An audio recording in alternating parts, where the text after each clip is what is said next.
Ok, on va donc, comme je l'ai dit, créer nos différentes opérations create, create, read, update and delete. Mais dans la documentation, comme j'aime toujours vous renvoyer là-bas, vous allez trouver ce qu'on venait de faire. Donc ici, on a par exemple fait le add avec le commit, il faut pas oublier. Ensuite, ici, il y a le delete. Donc, on va faire db session delete avec le commit pour valider. Vous avez également le query filter by pour sélectionner, pour faire le read. Vous avez le order by, vous avez le limit, vous avez le get pour faire toujours le select. Vous avez le filter by là ou bien le first or 404 error. Vous avez différentes méthodes. J'ai dit l'idée n'est pas de faire du SQL, du Flask SQL Alchemy, mais de plutôt concevoir une API en utilisant Flask. Donc, si vous avez besoin de la vidéo, n'hésitez pas. La vidéo, une petite formation sur Flask SQL Alchemy, n'hésitez pas. Puisque c'est un ORM qui permet de manipuler différentes bases de données, notamment SQL, MySQL, PostgreSQL et certaines bases de données, certains SGBD connus. Ok, on va commencer ici par créer une méthode statique dont on va dire. Souvenez-vous en Python, pour créer une méthode statique, on met arrobase static method, static method, et là on va définir une méthode def add. Add, on va prendre en paramètre le user qu'on souhaite ajouter.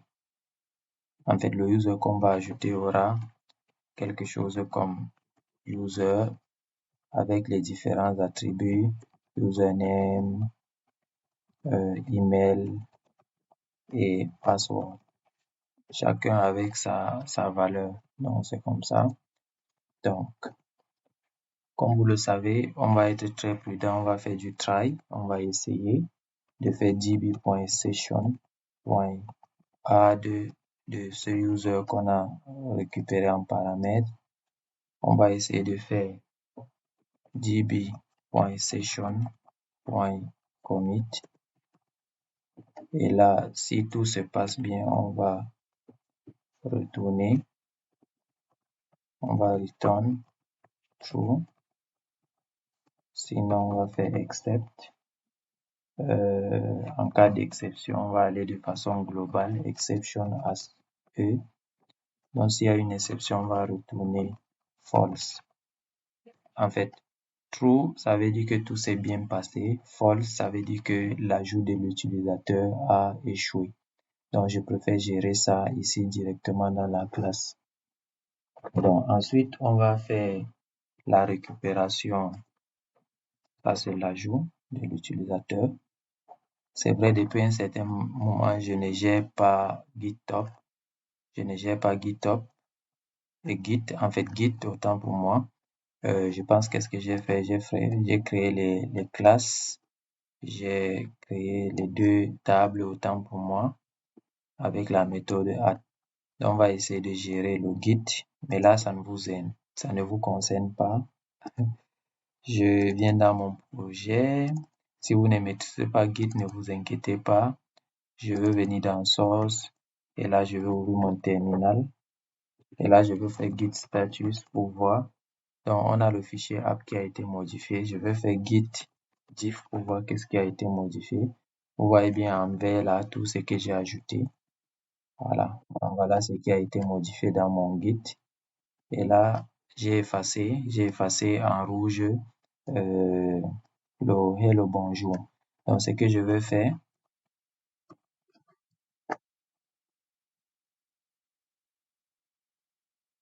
je vais faire git add pour ajouter toutes ces modifications-là. Donc, je mets le point pour ajouter tout ça. Git commit pour valider ces modifications-là. Et là, les modifications concernent essentiellement l'ajout des tables SQL Alchemy. Donc, ici, on va dire add several, non, add to do and user tables. Donc, on a ajouté les tables disons pas tables models. Voilà, je préfère comme ça, add to do and user models. OK. Donc, si je fais git log --one line pour une seule ligne, on a le add to do users and models et notre initial commit. Donc, je vais faire un CLS. OK, là, c'est pour gérer le versionning. Donc, pour ceux qui ne connaissent pas Git, faites une recherche sur Internet. Vous allez voir, c'est très, très pratique pour gérer le versionning de votre projet. Donc, pour notre cas, c'est justement pour envoyer ou bien versionner notre code et l'envoyer sur GitHub au cas où vous auriez besoin du code de ce projet. On va revenir ici. Donc, on va ajouter une autre méthode statique, add static method et la def. Les méthodes statiques sont des méthodes qui sont appelées directement à l'aide de la classe. Donc, pour appeler la méthode add, on va faire user, le nom de la classe add. OK? Et là, on va passer le paramètre user qui sera par la suite ajouté, ensuite commité et cette méthode va retourner true ou false si s'il y a eu succès ou échec. Pour le moment, on ne gère pas les exceptions. Avant de continuer avec notre méthode, ici on va faire la méthode get user grâce à son user ID. Donc on va faire get user grâce à son user ID. On va faire d'abord pass. Tout à l'heure en BD, regardez bien quand on est sur user. OK, j'ai supprimé la BD. On avait la possibilité d'avoir deux emails, deux usernames qui se ressemblent et deux emails qui se ressemblent. Ça, c'est pas quelque chose qu'on souhaite. On veut username soit unique et l'email soit unique. Donc ici, on peut ajouter une propriété sur username, sur l'email. On dit unique égale à true. Ça doit être unique. Et là aussi, username doit être unique égale à true. Donc, toutes ces propriétés-là sont dans la documentation. Je vous conseille de regarder la documentation. Là, si jamais on essaie d'ajouter un user dont le username existe déjà, il va lever une exception unique. Je pense unique error, un truc comme ça. Donc, c'est pourquoi en ajoutant ici, on fait attention à capturer les exceptions pour ne pas avoir des imprévus. Donc, ici également, sur get user, donc on est en train de vouloir faire get user. Grâce à son ID, on va faire le get. Donc, ici, on va faire le read. Donc, souvenez-vous, on doit faire le create, read, update et delete pour la table user. Donc, ici, on va faire le get user. Donc, pour le moment, on va avoir une variable user qui sera unknown. C'est-à-dire, on a au départ un utilisateur qui est vide. On va faire toujours du try. Et là, on va faire user égale à user, on va appeler la classe user et on va faire un query. Il y a l'attribut query get et là on va get. Bref, pour être sûr que le user ID est un type entier, rappelez-vous ici, c'est un integer. Donc on va convertir ce qu'on va recevoir ici en entier. C'est très simple, on fait int entre parenthèses user ID. Pour convertir sera en entier. Donc là, c'est pour être sûr que la variable qu'on reçoit ici est de type, même s'il est de type chaîne de caractères, on doit le convertir. Ça peut lever également une exception, c'est pourquoi on fait le try. Et là, on va faire exception de façon globale as E. On va faire un print de E. Donc là, c'est pour loguer l'exception dans la console. Je pense qu'on va faire aussi ici print E avant de donc là s'il y a erreur on aura dans les logs du serveur on pourra retracer cela. C'est vrai il y a une façon bien plus convivial de le faire en utilisant les bibliothèques de login. Ok, on va faire quoi d'autre? Ici, on va retourner forcément false. Ici, j'ai décalé, ça veut dire que quel qu'en soit le cas, on va retourner false. Et ici, on va retourner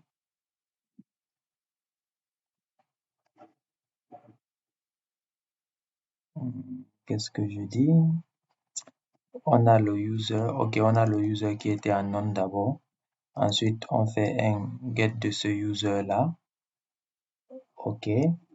S'il y a une exception ici, on le log tout simplement. On va juste retourner user.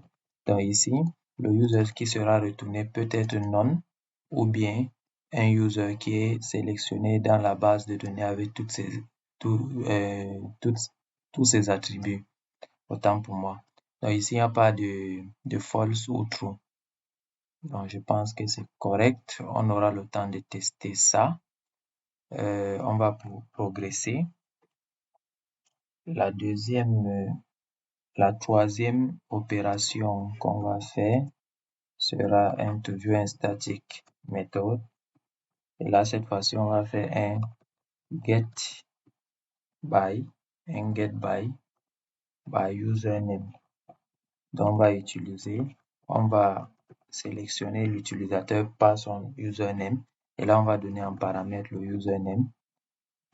Et là, qu'est-ce qu'on va faire? Pour être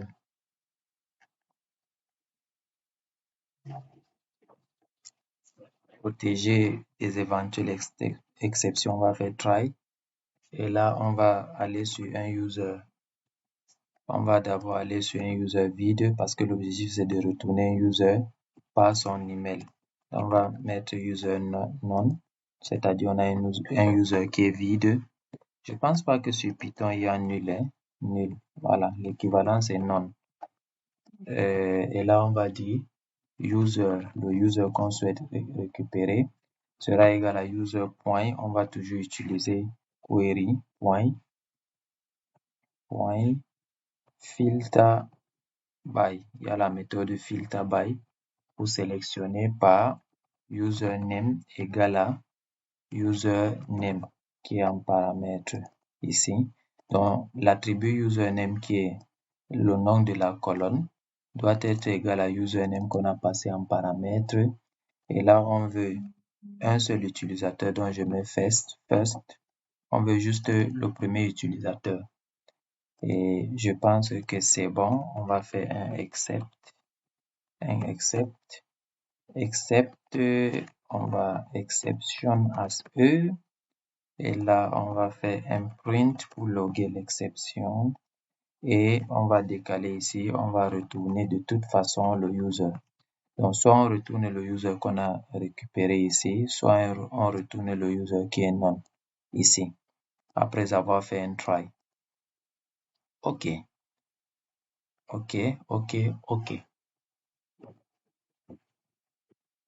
Qu'est-ce qu'on fera ensuite? On a déjà, je vais me mettre comme ça. OK. On va continuer avec les static methods. Donc ici, c'est le root aussi, hein. Ici aussi, c'est le root. Par contre, ici, c'est le create. OK. Le create, voilà. Donc, static method def, on va faire le get by email. Get by email, et là, on va passer l'email en paramètre. Et là, qu'est-ce qu'on fera? Je pense que c'est la même chose qu'ici. Je vais copier ça. Je vais coller ici. Attention à l'indentation. Je n'aime pas faire du copier-coller en Python.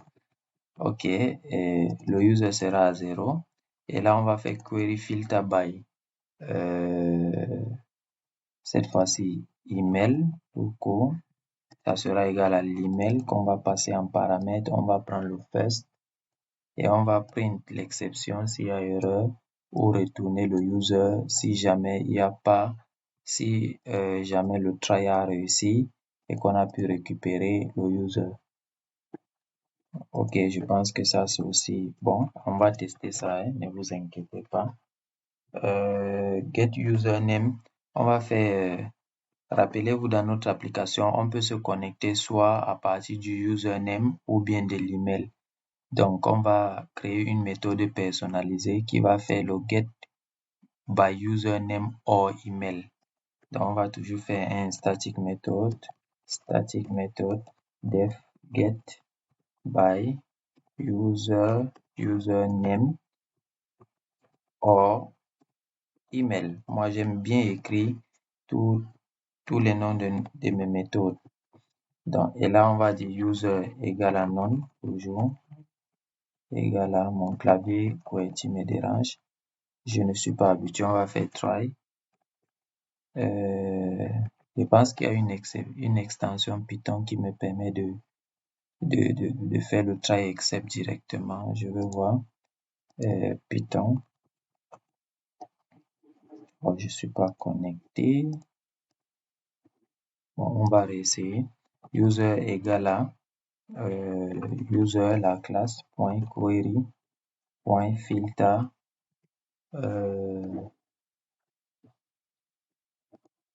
donc cette fois-ci on va utiliser filter tout court et là dans filter on a la possibilité de filtrer avec plusieurs critères. Déjà on va récupérer le first element dans l'élément premier. Donc ici il y a une petite subtilité, c'est pourquoi j'ai d'abord fait first. Ici on va faire user point username. Donc, on appelle la classe et la propriété de la classe qui est username. Et là, on va dire que ce username doit être is. Il y a la méthode is. Ici, on a un paramètre username or email. Donc, ça doit être is username or email. Donc, username doit être username or email. Ou bien, on va dire ou bien avec, je sais pas comment on appelle ce symbole-là, ou bien le username point email is, vous écrivez ça comme ça avec la barre de 8. C'est une fonction is username or email. Donc, qu'est-ce qu'on a fait? On a fait un filtre. Donc, l'idée, c'est de sélectionner soit username est égal à username. Donc, soit on a ça, soit on a renseigné le username. Dans ce cas, on sélectionne ici. Ou bien, si c'est l'email plutôt qu'on a renvoyé ici, dans ce cas, la sélection donne ça. Donc, que ça soit ça ou ça doit nous renvoyer un résultat. Et on veut le premier résultat qui est first. Je vous ai dit que Flash SQL Alchemy est une formation à part. Donc, normalement, vous devriez connaître Flash SQL Alchemy pour pouvoir comprendre toutes ces subtilités-là. Mais ne vous méprenez pas, faites-moi des commentaires, je peux faire une vidéo pour expliquer Flash SQL Alchemy. Donc, exception as e, on va print l'exception pour loguer. Et là, on va retourner le user. On va retourner soit none, soit le user qui a été sélectionné ici. Donc, qu'est-ce qui nous manque? Il nous manque, je pense, une dernière chose. Voyons notre modèle. On a sélectionné le user. Bref, on n'a pas besoin de sélectionner tous les users, sinon on devait faire tous les users. On va faire la méthode qui permet de changer le profil de l'utilisateur et on va arrêter pour le user. Donc, static method def et là on va dire update image et update profile plutôt. Je pense que c'est profile image.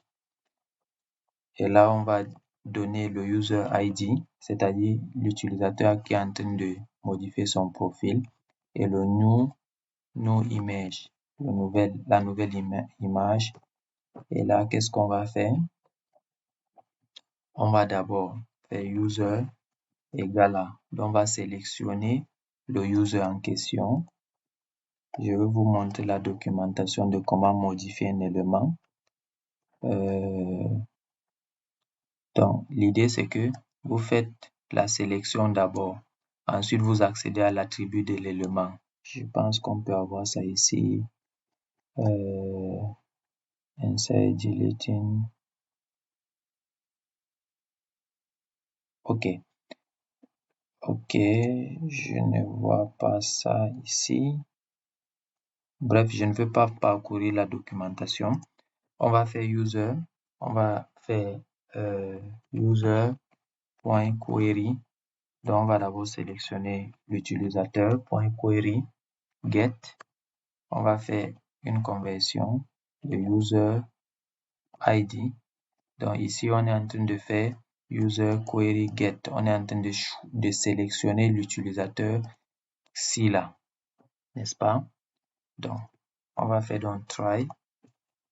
On va essayer toujours de faire user point, c'est-à-dire le user ci qu'on a sélectionné peut renvoyer non, n'est-ce pas? Si jamais le user ID n'existe pas, c'est pourquoi on fait dans try, c'est-à-dire ça peut lever une exception. On fait dans try user point profile image égale à new, c'est-à-dire le new image c'est là. Voilà. Donc c'est comme ça qu'on modifie un élément. Et quand on a fait cette modification là, n'oubliez pas de faire db.session.commit pour valider la modification. Vous pouvez modifier par exemple le username. Par exemple, ici vous mettez le mot username avant de faire le commit. Je pense qu'il doit avoir une dernière opération, mais on va vérifier à la fin, except exception as e. On va d'abord loguer ça et là on va retourner. Donc on va retourner cette fois-ci return false. Return false. Pourquoi? Parce que ici, s'il y a une exception qui a été capturée, ça veut dire que l'opération, la modification du profil ne s'est pas bien fait. Donc, par contre, ici, on va return true. Donc, ça veut dire que si jamais tout s'est bien passé, on va retourner true. Et par défaut, on va return false. Donc, ça veut dire que si jamais on a sauté tout ça, on n'a pas pu retourner true ou false, on va retourner false pour dire que en réalité, l'opération ne s'est pas bien passée. Donc, le return interrompt l'exécution de ce code-là. Donc, si jamais on entre dans le try et qu'on retourne true, les deux codes-ci ne seront pas exécutés. Et s'il y a une exception qui est capturée, on va retourner false. Sinon, on va passer ici et retourner false de toute façon.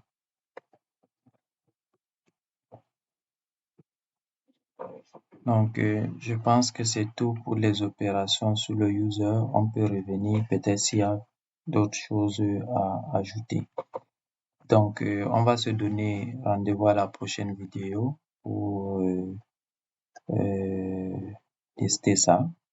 Et par la suite, on va entamer les opérations sur les to-do.